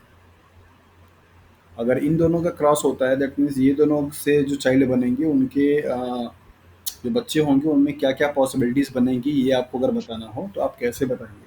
मैं यहाँ पे लिखता रहा हूँ, आप लोग सिर्फ उसको बताना कि हाँ ये सही हो रहा है कि नहीं हो रहा है। फीमेल मतलब यहाँ पे फीमेल कैंडिडेट हैं जो कि हीमोफिलिक हैं, इनके लिए जो जीनोटाइप होगा वो क्या होगा, जरा आप बताइए। एक्स एक्स है यहाँ पे, हीमोफिलिक होने का सर मतलब कि दोनों दोनों दोनों क्या दोनों होंगे, में ही दोनों में एच होंगे। और ये आपके क्या है, नॉर्मल है, तो मतलब एक एक्स क्या होगा, नॉर्मल। ये वाई होगा, इस तरीके से। अब देखिए अगर इसका, Sir, all males will be affected. हाँ यहाँ पे, All males will be affected. यहाँ पे अगर देखिए तो क्या बनेगा, एक्स और एक्स, जिसमें एक एच क्या होगा, एक नॉर्मल होगा। दूसरा अगर यहाँ पे आप देखेंगे तो क्या बनेगा, यहाँ पे बन जाएगा एक्स एच और वाई। और यहाँ पे अगर आप देखेंगे तो क्या बनेगा, दैट इज़ फिर से वही एक्स एच और एक्स। और यहाँ पे क्या बनेगा, दैट इज़ एक्स एच और वाई। मतलब यहाँ पे जितने भी लड़के हुए वो सब के सब कैसे हैं, हीमोफिलिक हैं, राइट। लड़कियों में अगर आप देखेंगे तो कैसे हो रहे Yes. हैं, दैट इज कैरियर हो रहे हैं, ये है ना। मतलब कोई भी चाइल्ड नॉर्मल नहीं है यहाँ पे। अगर आउट ऑफ 4 की आप बात करोगे तो यहाँ पे आप लिखेंगे क्या, 50% हीमोफिलिक, 50% कैरियर। लेकिन सिर्फ, Carrier. हाँ, लेकिन अगर सिर्फ मेल चाइल्ड की बात करेगा तो यहाँ पे आप लिखेंगे 100% male childs are haemophilic and 100% girl childs are carrier. इस तरीके से स्टेटमेंट आपको दिया जाएगा। ये कन्फ्यूजन हो जाता है जब आपको आउट ऑफ मतलब टोटल में से पूछता है तो अलग से रेशियो आते हैं परसेंटेज, और जब आपको सिर्फ मेल चाइल्ड या फीमेल चाइल्ड की बात करता है तो आपको वहाँ पे समझना पड़ेगा कि कितने मेल चाइल्ड बने हैं, वही आपका 100% हो जाएगा। तो उसमें से कितने अफेक्टेड है, कितने कैरियर है, कर लेंगे। Yes, sir.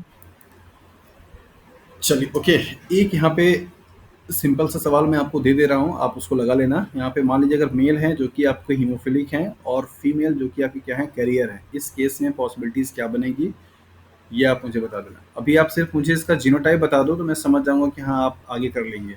इसके लिए मैं क्या लिखूँ? Male का sir XHY.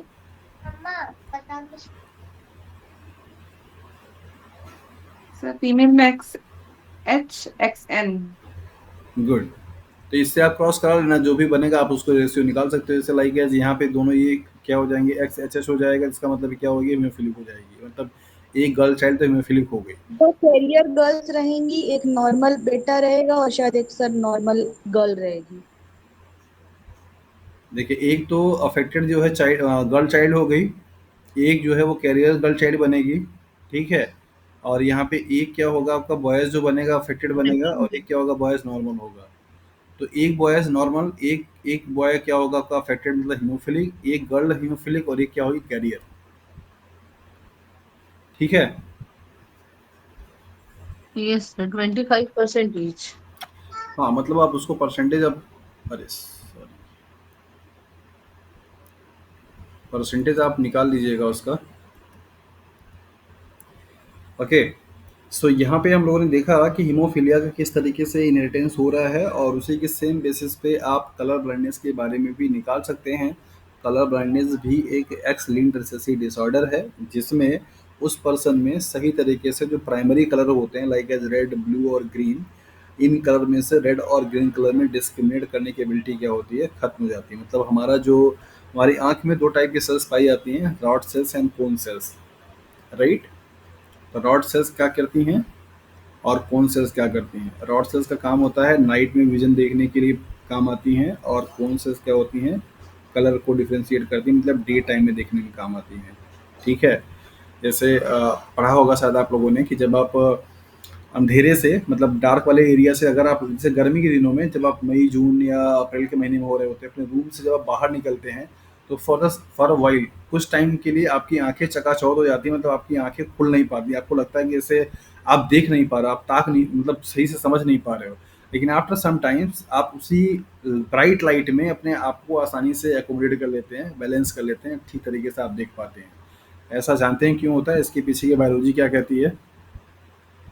क्यों होता है ऐसा? या जस्ट उल्टा अगर करके देखो, अगर आप गर्मी में दोपहर में बाहर से आप आइए और आपके रूम में लाइट ना जली हो, तो आपको शॉर्ट टाइम तक के लिए आपके रूम में कुछ एकदम पूरा ब्लैंक दिखता है, कुछ दिखता ही नहीं है।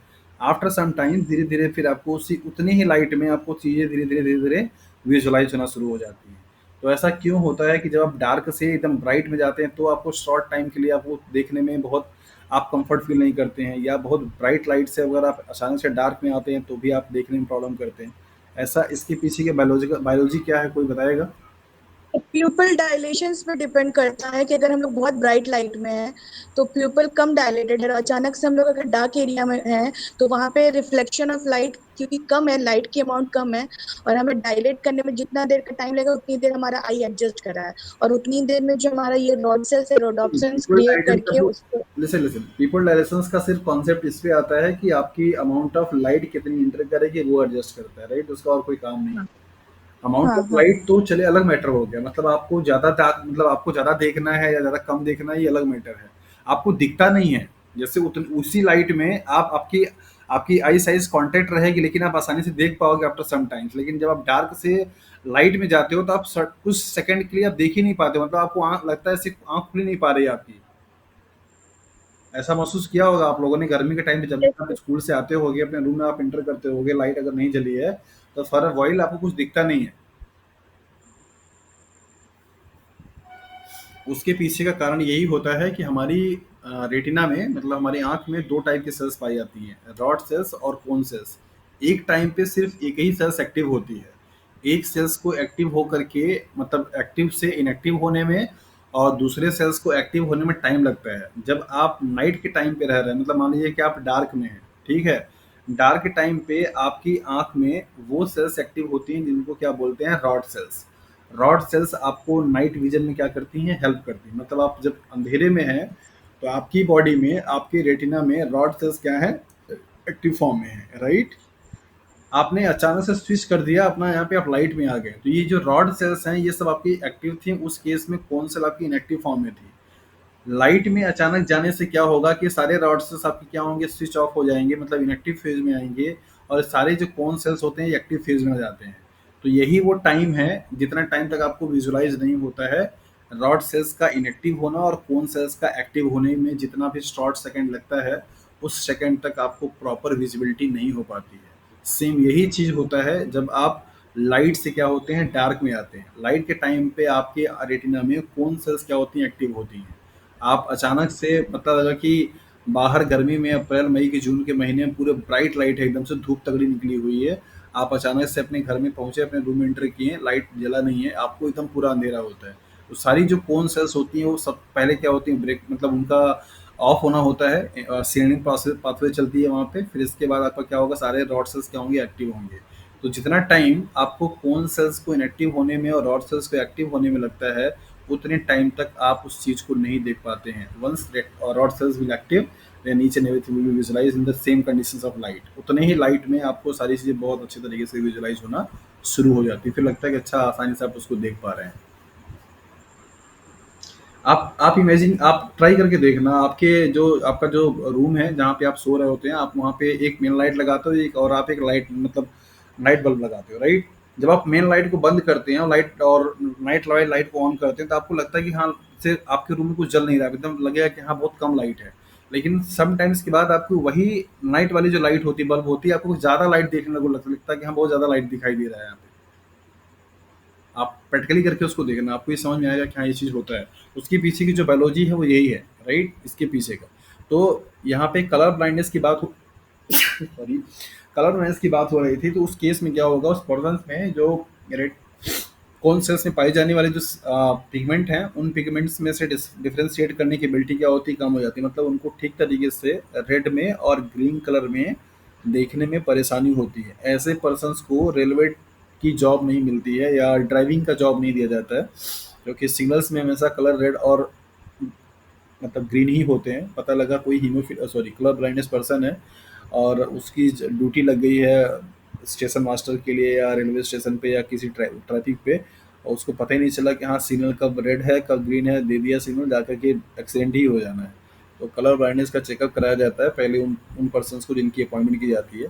तो यहाँ पे यही होता है कि या तो वो रेड में या तो ग्रीन में ठीक तरीके से डिफ्रेंशिएट नहीं कर पाते। इनका भी सेम इनहेरिटेंस वैसा ही होता है जैसे कि हीमोफीलिया का है। जैसे देखिए यहाँ पे आपको दिख रहा होगा, फादर हैं जो कि कोई कलर ब्लाइंड नहीं है, मतलब not a colour blind. Mother जो है वो क्या है, कलर ब्लाइंड है। ठीक है, मदर के कलर ब्लाइंड होने का मतलब हुआ कि जो एक्स एक्स है वो कैसा है, दोनों सी है, मतलब कलर ब्लाइंड है। फादर आपके मतलब फादर नॉर्मल है, इसका मतलब क्या हुआ, एक्स एंड वाई ये नॉर्मल है, राइट। अब इनका इनहेरिटेंस क्या कहलाएगा, देखिए यहाँ पे इसका क्रॉस कराएंगे तो क्या बनेगा, ये कैरियर मतलब ये सी है मतलब कि कलर ब्लाइंड है, तो यहाँ पे एक क्या बनेगा, एक्स और एक्स, मतलब एक सी बन जाएगा, मतलब कैरियर होगा। सेम ऐसे ही ये भी क्या होगा, कैरियर होगा। इसका आप जब कराएंगे तो क्या बन जाएगा, दैट इज एक्स और वाई, मतलब यहाँ पे कलर ब्लाइंड होगा।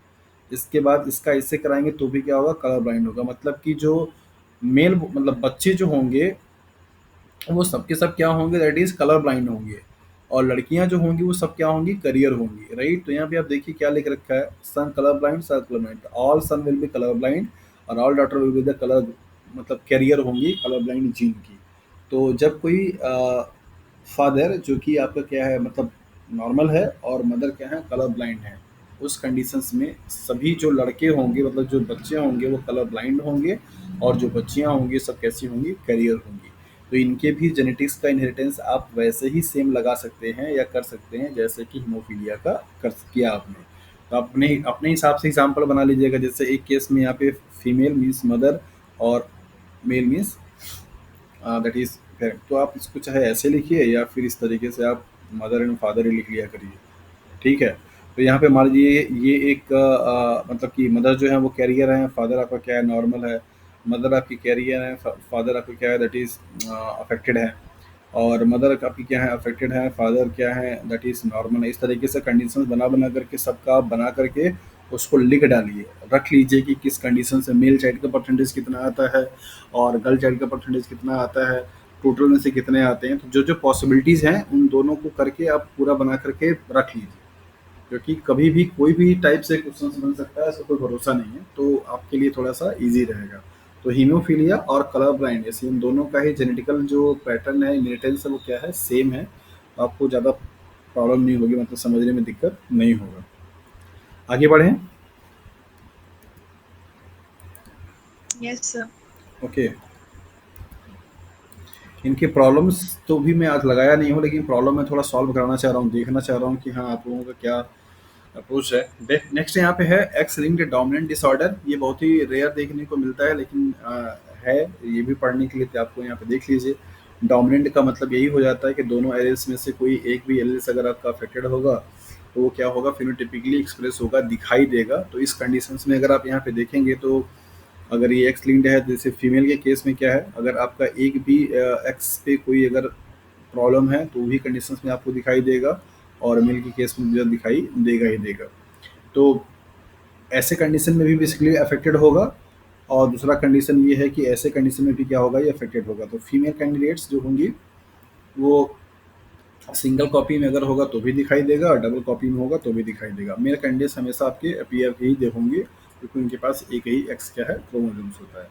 The affected males pass the mutated dominant gene on to all their daughters but to none of the their sons. मतलब स्टेटमेंट बता रहा है कि जो अफेक्टेड कोई अगर फादर है, मेल कैंडिडेट हैं, वो उस डोमिनेंट जीन को अपने गर्ल चाइल्ड और बॉयज में से कैसे ट्रांसफर कर रहा है, यहाँ पे दिखाई दे रहा है कि जितने भी डॉटर्स होंगे उन सब में क्या करेगा, वो जीन को ट्रांसफर करेगा, लेकिन किसी भी सन को नहीं करेगा। उसके पीछे कारण यही है कि बॉय बनने के लिए इस फादर फादर का वाई क्रोमोजोम पार्टिसिपेट करता है, और वाई क्रोमोजोम्स पे कोई प्रॉब्लम है ही नहीं। तो जितने भी सन होंगे वो सब क्या होंगे, सुरक्षित होंगे, सेफ होंगे।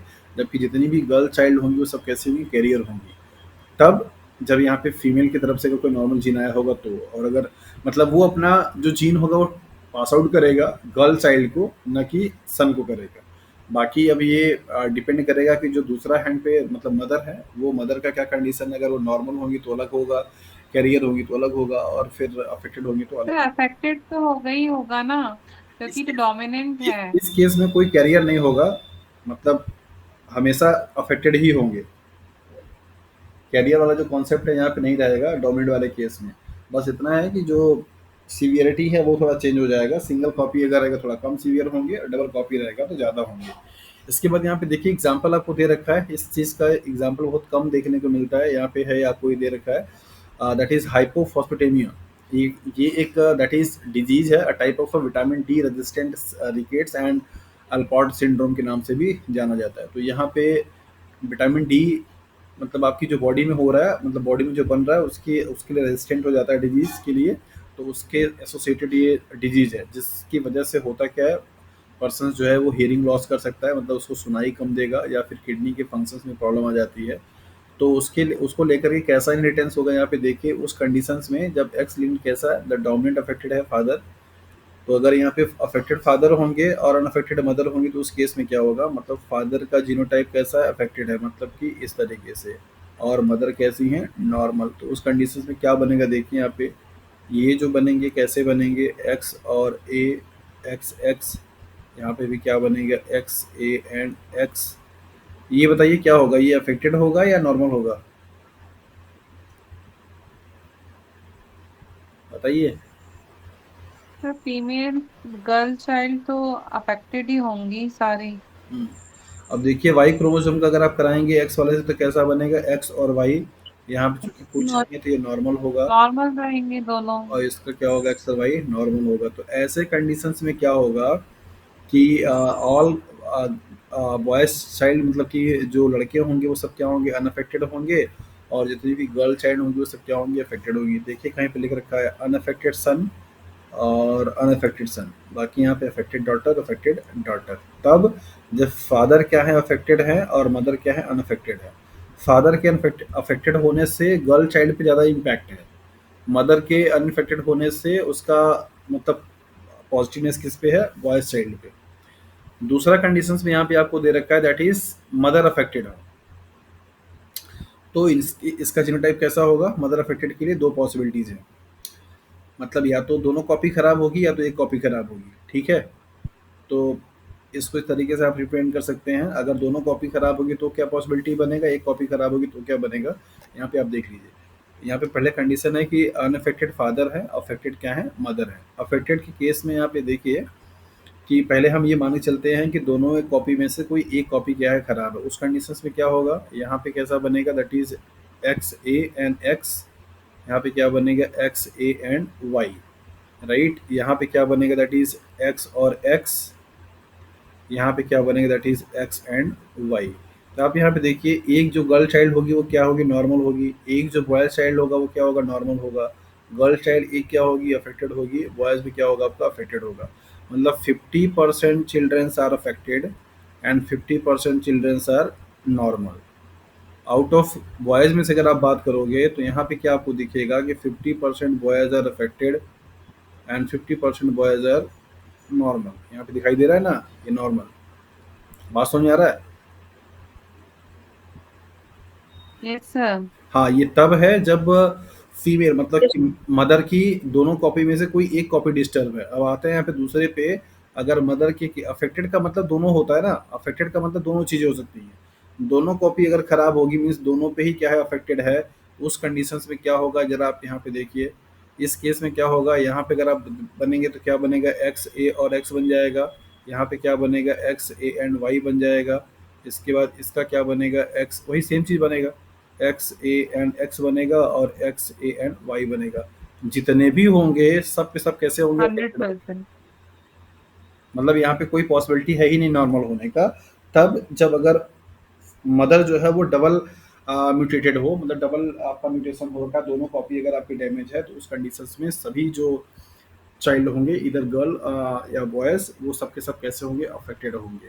तो सर सर एक डाउट है, हाँ, ये सर डोमिनेंट, और अगर यहाँ मदर के पास एक ही अफेक्टेड एक्स है, अफेक्टेड तो क्योंकि सर ये डोमिनेंट है तो एक के प्रेजेंस में भी एक्सप्रेस करेगा ये, तो ये किया तो है यहाँ तो पे। उसके तो ये वाला जो केस था वो यही तो था, जहाँ पे हम लोगों ने डिस्कस किया कि मदर के दोनों एक्स कॉपी में से कोई सिर्फ एक अफेक्टेड होगा। ऐसे कंडीशंस में 50% चिल्ड्रंस क्या होंगे, अफेक्टेड होंगे, 50% क्या होंगे, नॉर्मल होंगे। बॉयज़ की अगर आप बात करोगे तो 50% अफेक्टेड, 50% नॉर्मल, गर्ल्स की आप बात करोगे तो भी 50% नॉर्मल, 50% अफेक्टेड। ये सिंगल वाले के लिए था मदर के केस में।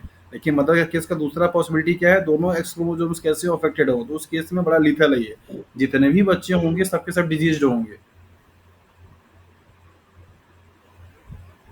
समझ आया? Yes sir.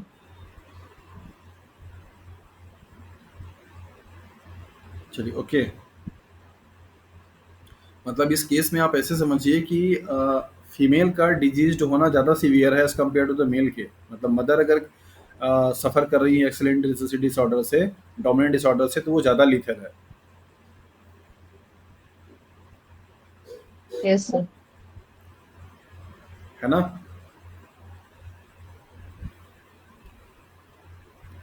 अच्छा, एक केस ज़रा और बनाइए, यहाँ पे देखिए, अफेक्टेड फादर लिख लीजिए और एक अफेक्टेड मदर लिखिए, जिससे सिंगल कॉपी उसका अफेक्टेड हो, तो क्या पॉसिबिलिटी बनेगी देखिए। जो वो ज़्यादा लीथल है कि ये? वैसे तो ये 100% लीथल हो गया, इससे ज़्यादा कोई क्या ही बनेगा।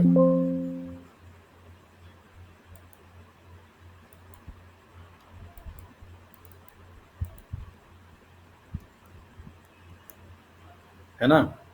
एक अफेक्टेड फादर हो, मतलब कि एक्स और वाई का ए हो, और यहाँ पे मदर जो है वो भी अफेक्टेड है लेकिन सिंगल कॉपी में है। तो पॉसिबिलिटी यहाँ पे क्या क्या बनेगी, यहाँ पे नॉर्मल बन जाएगा, लेकिन फिर भी यहाँ पे देखिए ये दोनों क्या होंगे, डबल हिट हो जाएंगे, ए और ए। यहाँ पे क्या होगा, ये सिंगल हिट हो जाएगा, ए एन नॉर्मल। यहाँ पे क्या होगा, एक्स ए होगा और वाई मीन्स अफेक्टेड। जबकि यहाँ पे क्या, सर एक लड़का जो होगा वो नॉर्मल होगा, बाकी एक लड़का अफेक्टेड होगा, तो और एक फादर का फुल्ली अफेक्टेड होना, मदर का हेमी मतलब सेमी अफेक्टेड होना, वो कम लीथल है as compare to the father का नॉर्मल होना और मदर का डबल अफेक्टेड हो जाना। 75% अफेक्टेड होगा। 100% एक अफेक्टेड आएंगे तब जब, एक नॉर्मल। हाँ हाँ समझ गया मैं। 100% अफेक्टेड तब होंगे जब मदर क्या होंगी, डबल म्यूटेटेड होंगी, और फादर क्या होंगे, आपके नॉर्मल होंगे। मदर अगर डबल म्यूटेटेड हो गई तो फादर कैसा भी हो 100% ही रिजल्ट आएगा, ये आप जान लो। है ना? मदर सर लेकिन ऐसी मदर सरवाइव करेगी भी कि नहीं, क्योंकि डबल म्यूटेटेड होगी तो उसका खुद का सर्वाइवल भी तो प्रॉब्लम करेगा, हाँ जरूरी है। बिल्कुल। तो यही जैसे जिस चीज़ के लिए हो रही है पूरी तरीके से, जैसे इस डिजीज में क्या होगा, हेयरिंग लॉस।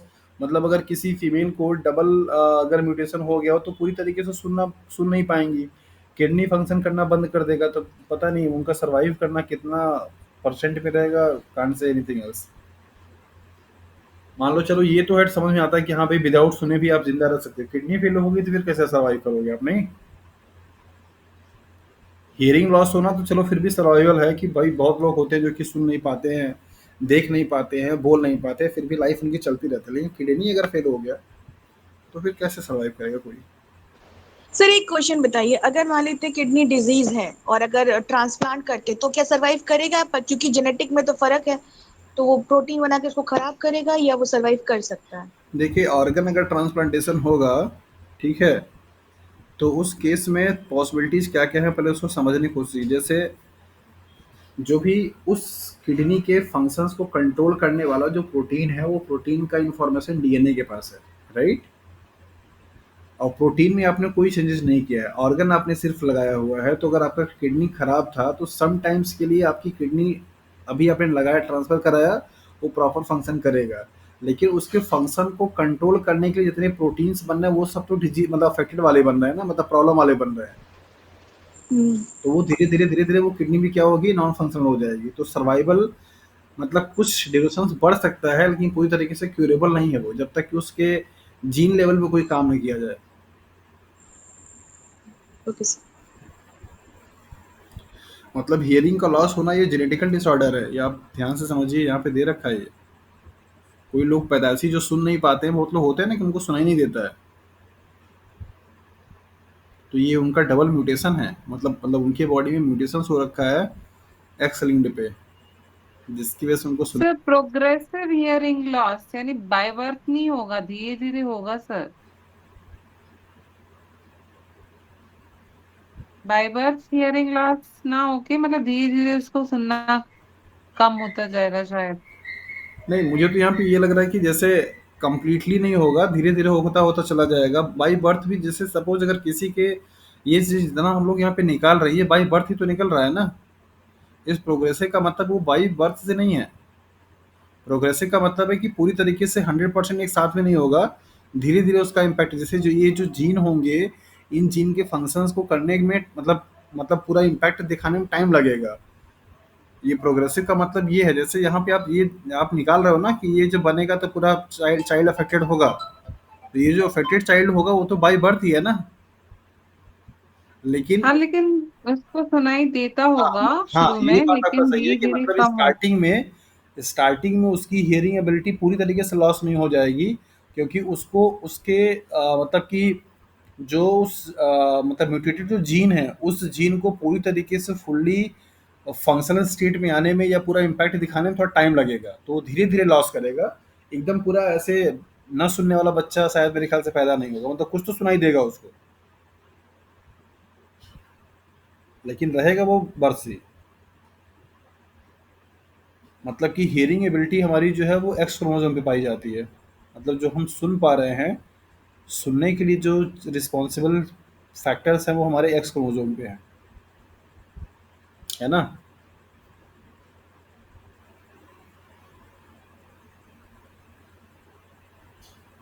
गुड। चलिए, बाकी कुछ और डिजीज़ है यहाँ पे, इनके बारे में इन्फॉर्मेशन है, जैसे लाइक सिस्टिक फाइब्रोसिस है, इसकी बायोकेमिस्ट्री काफ़ी अच्छी है, बायोकेमिस्ट्री तो हालाँकि पढ़ना नहीं था। यहाँ पे इनको आप समझ लीजिए कि किस तरीके से कैरियर और अनअफेक्टेड जो होंगे वो क्या करते हैं, इनके बारे में कुछ-कुछ चीज़ें हैं। यहाँ पे जैसे आपकी बॉडी में क्या होता है कि जो म्यूकस होता है उसका मतलब बहुत ज़्यादा लीकेज होना शुरू हो जाता है, तो यहाँ पे दे रखा है कि individuals with cystic fibrosis produces mucus that can damage organs specially lungs.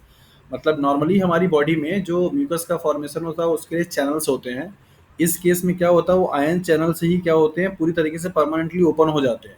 Open होने की वजह से होता क्या है कि आपकी बॉडी में जो फ्लूइड्स होते हैं वो म्यूकस के फॉर्म में बहुत ज़्यादा बनते हैं, और बहुत ज़्यादा बनने की वजह से लंग्स में एक्यूमुलेट हो जाते हैं, जिसकी वजह से लंग्स का प्रॉपर फंक्शन नहीं कर पाता है। और जैसे लाइक एज कोल्ड के टाइम पे होता है कि हमारा लंग्स ब्लॉकेज हो जाता है, कफ बनना शुरू हो जाते हैं, वैसे ही फीचर्स या सिम्टम्स आना शुरू हो जाते हैं, और अल्टीमेटली वो पर्सन बहुत ज़्यादा सफ़र करना शुरू कर देता है। तो ये सिस्टिक फाइब्रोसिस एक बायोकेमिस्ट्री का अप्रोच है, जिसमें आपको पढ़ना होता है कि इस तरीके से सेल में जो म्यूकस होते हैं उनको कंट्रोल करने के लिए चैनल प्रोटीन्स पाई जाती हैं। ये चैनल प्रोटीन्स रेगुलेट होती हैं, मतलब कभी ओपन हुई कभी क्लोज होती हैं। जिस पर्सन को सिस्टिक फाइब्रोसिस हो जाती है, वो चैनल आयन क्या होता है परमानेंटली ऐसे ओपन हो जाता है, तो जिसकी वजह से पूरा फ्लूइड जो है वो बाहर निकलना शुरू हो जाता है in the form of mucus. तो ये म्यूकस का एक्युमुलेशन हो जाता है इस केस में, दैट इज सिस्टिक फाइब्रोसिस में। I think chloride ion channel होता है जो कि ये ओपन हो जाता है परमानेंटली इस वाले केसेस में, सिस्टिक फाइब्रोसिस डिजीज़ में। तो ये भी एक जेनेटिकल डिसऑर्डर है। टेसस डिजीज़ भी एक जेनेटिकल डिसऑर्डर है, और जिसमें कि एक एंजाइम होता है, वो एंजाइम की कमी हो जाती है, मतलब कि बन नहीं पाता है। लाइक एस यहाँ पे दे रखा है हेक्सो हेक्सोस अमीनोडेज ए है, ये जो कि पाथवे है, इस पाथवेज में मतलब पार्टिसिपेट करता है, जहाँ पे मतलब अगर ये एंजाइम्स अगर नहीं होंगे तो जिसकी वजह से कुछ मतलब ऐसे कंपाउंड्स बन जाते हैं जिनका डिग्रेडेशन नहीं हो पाता और वो ब्रेन में एक्यूमुलेट हो जाते हैं तो प्रॉब्लम करता है। लाइक यहाँ पे लिख रखा है Tay Sachs disease due to the absence of an enzymes called hexosaminidase A, और जिसकी वजह से फैटी सब्सटेंसेस एक्यूमुलेट हो जाते हैं नर्व सेल्स में स्पेशली पर्टिकुलरली। तो वो नर्व सेल्स में जब फैटी सब्सटेंसेस एक्यूमुलेट हो जाएंगे तो नर्वस जो कंडक्शन होता है वो रिटार्ड हो जाता है, जिसकी वजह से उसकी उस पर्टिकुलर कैंडिडेट की जो एफिशिएंसी होती है वो धीरे धीरे डल हो जाती है, तो ये प्रॉब्लम्स आ जाते हैं। तो टेसर डिजीज और सिस्टिक फाइब्रोसिस इनके जेनेटिकल अप्रोच को देखने की जरूरत नहीं है, लेकिन हाँ ये जो डिजीज हैं ये लेकिन एक्स लिंक्ड नहीं है, ये आप याद रखिएगा। ये दोनों जो डिजीजेज हैं ये ऑटोजोमल डिजीज हैं, सिस्टिक फाइब्रोसिस भी और टेसर डिजीज भी आपको स्टार्टिंग में बताया था। तो ऑटोजोमल रिसेसिव डिसऑर्डर में है ये इनका एग्जाम्पल। ये स्लाइड थोड़ी मतलब यहाँ लगनी थी मेरे ख्याल से, ये यहाँ पे इसके बाद लगना था। फिनाइकोटिनेरिया और इसके बाद सिकल सेल एनीमिया, ये दोनों आपके डिजीज हैं ऑटोसोमल रिसेसिव वाले के। ये देखिए है ना, ये सिकल सेल एनीमिया और सिस्टिक फाइब्रोसिस, फिनाइकोटिनेरिया, टेसर डिजीज। तो ये एग्जांपल चारों आपके क्या हैं, ऑटोसोमल के हैं। तो ये अभी जब पीडीएफ आपको मिलेगा तो मैं शिफ्ट कर दूंगा, लेकिन ये हैं आपके कौन से, that is autosomal recessive disorder के। ठीक है। ऑटोसोमल डोमिनेंट डिसऑर्डर के एग्जांपल्स बहुत कम देखने को मिलते हैं, जिसमें से हंटिंगटन डिजीज ज़्यादा कॉमन है। तो इसके लिए आपको बताया जाता है कि कॉन्सेप्ट जो है वो आपको बता ही दिया, यहाँ पे लिख रखा है कि नॉर्मल जो एलिल्स होंगे वो रिसेसिव होंगे, normal alleles is recessive and the abnormal alleles are the dominant. मतलब कि डोमिनेंट की केसेस में, मतलब कि जो डोमिनेंट वाला एलील होगा वो डिजीज को रिप्रेजेंट करेगा, रिसेसिव वाला जो होगा किसको रिप्रेजेंट करेगा, दैट इज द नॉर्मल को। जैसे इस एग्जांपल के तौर पे यहाँ पे आपको समझा, मतलब देख लीजिए, जैसे कैपिटल ए है तो capital A capital A capital A small A small A small A, तो ये वाला जो होगा बेसिकली क्या करेगा, नॉर्मल को रिप्रेजेंट करेगा, और ये दोनों क्या होंगे, आपकी डिजीज को रिप्रेजेंट करेंगे। तो normal peoples have a genotype capital T और small D affected individuals with the mild disease small D capital D या कैपिटल डी स्मॉल डी और फिर कैपिटल डी, ये वाले जो होंगे सीवियरली अफेक्टेड होंगे और ये वाले थोड़े कम अफेक्टेड होंगे। तो इनका एग्जांपल आपका है दैट इज हंटिंगटन डिजीज और एकोन्ड्रोप्लेसिया। तो ये मतलब दोनों एग्जांपल्स हैं ऑटोसोमल डोमिनेंट डिसऑर्डर के, कि क्या ये ही ज़्यादा पूछा जाता है हंटिंगटन डिजीज का क्या मतलब किस कैटेगरी में आता है। तो ये था जेनेटिकल डिसऑर्डर का जो concept, that is autosomal recessive का, ऑटोसोमल डोमिनेंट का, एक्स लिंक्ड रिसेसिव और एक्स लिंक्ड डोमिनेंट का। तो ये एग्जाम्पल के साथ साथ में इनका जो मतलब कि पैटर्न है किस तरीके से ट्रांसफर होते हैं, खास करके एक्स लिंक्ड वाले में, ये आपको थोड़ा समझना रहेगा, यहाँ से क्वेश्चन आपके एग्जाम में बनते हैं। ठीक सर है। इसमें जीन थेरेपी से ट्रीटमेंट भी किया है ना शायद, उसका जो अभी आपने टेस्ट सेक्स, तेसर डिजीज नहीं का, वो जिसमें लंग्स में म्यूकस जमा हो जाता है, वो वाली डिसीज का, हाँ हाँ, सिस्टिक फाइब्रोसिस। सिस्टिक फाइब्रोसिस का, सिस्टिक फाइब्रोसिस। हाँ हाँ हाँ, बिल्कुल, सिस्टिक फाइब्रोसिस का जेनेटिकल जीन थेरेपी जो है वो हुई है, मतलब करके देखा गया है ऐसा। ये सब एक गर्ल रहती है उसके साथ, उसके उसके ऊपर किया था ट्राई। क्या क्या हो गया? एक गर्ल थी, उसके ऊपर जीन थेरेपी से ट्राई किया था ना सिस्टिक फाइब्रोसिस का हाँ हाँ बिल्कुल, ट्रीटमेंट। मतलब जो स्टडी केस स्टडी करने वाला जो मतलब जिसकी आप बात कर रहे हो ना, यस सर, यस जिन सर। पे ये किया गया था। हाँ, हमें लगा कि आपके स्कूल में कोई ऐसा है। पता है, मैंने नहीं सर, मैंने ये जो आपको पढ़ाया था डिलीशन वाले उसका म्यूटेशंस का, क्राइड चाइल्ड डिजीज, जिसमें क्रोमोसोम 5 पे डिलीशन हो जाता है, ये वाले अफेक्टेड पर्सन्स को मैंने देखा है। जब भी मैं स्टार्टिंग में सीबीएसई बोर्ड स्कूल से पढ़ा रहा था, टीचिंग कर रहा था, तो उस टाइम पे एक लड़का था जिसको कि ये प्रॉब्लम थी। मतलब वो जब लड़का बोलता था तो ये लगता ही नहीं था कि हाँ ये मतलब कोई नॉर्मल ह्यूमन बीइंग बोल रहा है। उसकी आवाज़ बड़ी मतलब अजीब सी लगती, जैसे लगता था कि हाँ बिल्ली वाले ही फ्रीक्वेंसी में बात मतलब होता था। तो क्लास में ऐसे इंट्रोडक्शन में ले रहा था, जब उसने अपना देना शुरू किया तो सारे बच्चे मतलब उसका बहुत मजाक उड़ाते थे और मतलब उस पर हंसते थे कि अरे इसकी आवाज़ कैसी है, लगता ही नहीं है कि हाँ ये लड़का है, लड़का है। तो मतलब बहुत उस तरीके सर से मेंटली वो नॉर्मल रहता है बच्चा, कि मेंटली भी नहीं रहते, रिटार्डेड रहते नहीं, हैं? मेंटली वो लड़का ठीक था, मतलब अभी मूवी